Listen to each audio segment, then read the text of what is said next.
Hello everyone. आज इस Covid के टाइम में पॉजिटिव शब्द से डर लगने लगा है, क्योंकि इस पॉजिटिव शब्द से कई लोगों ने जान खोई है।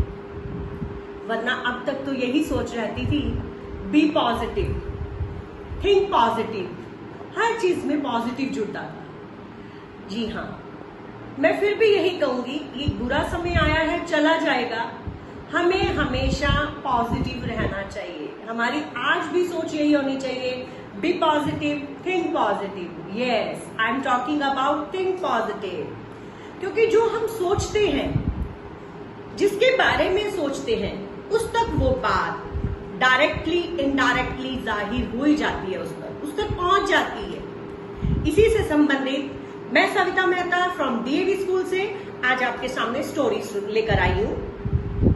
तो आइए सुनते हैं स्टोरी। एक बार एक राजा के पुत्र का जन्मदिन था, राजकुमार का।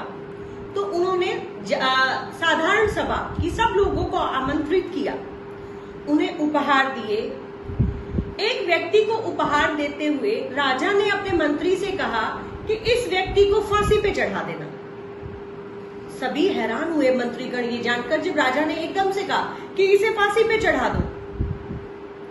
उस व्यक्ति को उस समय कुछ नहीं बताया गया, उसे जाने दिया गया। मंत्रियों ने आपस में मंत्रणा की कि एक बार राजा से इस पे विचार विमर्श करेंगे। उसे जाने दिया गया। अब जब शाम को सभा हुई, जब सभी चले गए, मंत्री बैठे राजा के साथ, तो उन्होंने पूछा, महाराज आपने ऐसा क्यों कहा कि उसे फांसी पे चढ़ा दो? उसने क्या किया? उसका कोई दोष तो बताइए। राजा बोले, मुझे नहीं पता, पर मेरे मन ने कहा उसे फांसी चढ़ा दो। तो मंत्रियों ने कहा कि इसके विषय में जानकारी लेनी चाहिए, पता करना चाहिए। तो सभी मंत्री उसकी खोज में चले गए। फिर क्या हुआ, उन्होंने देखा जाकर के कि जो वो व्यक्ति था वो क्या था, चंदन की लकड़ियों का व्यापार करता था। चंदन की लकड़ी जानते हैं? चंदन की लकड़ी बहुत महंगी होती है। चंदन का या तो पूजा के लिए यूज होता है, वो छोटी सी घिस के आपने देखा हो, भगवान को तिलक करते हैं। या फिर क्या होता था उस समय, जब कोई राजा महाराजा या कोई उसका मंत्री मरता था, तो उनका जो शव का दाह संस्कार होता था, उसमें उस लकड़ी का इस्तेमाल होता था। उस राज्य में कोई मृत्यु नहीं हुई थी बहुत समय से, तो उस चंदन के व्यापारी की जो लकड़ियां थी वो वैसी पड़ी थी, बिक नहीं रही थी, खाने के लाले पड़ गए थे, वो बहुत परेशान था। तो वो व्यक्ति क्या सोचता था कि हे भगवान, राजा मर जाए तो मेरी जो ये लकड़ियां जितनी पड़ा है, सारा स्टॉक पड़ा है, वो बिक जाएगा और मुझे बड़ा मुनाफा हो जाएगा, आगे कई वर्षों तक मुझे काम नहीं करना पड़ेगा। तो वो उस राजा के मरने की कामना करता था। अब क्या हुआ, उस व्यक्ति को राजा, उन्होंने ये सब समझ लिया। एक दिन फिर साधारण सभा हुई, तो उस व्यक्ति को दोबारा बुलाया गया और महाराज से पूछा गया, महाराज बताइए, क्या इस व्यक्ति को अभी भी फांसी देनी है? वो बोले, नहीं, रहने दो। अब मंत्री फिर हैरान, मंत्री ने पूछा कि महाराज क्या हुआ? बोले, पता नहीं क्या हुआ, पर रहने दो।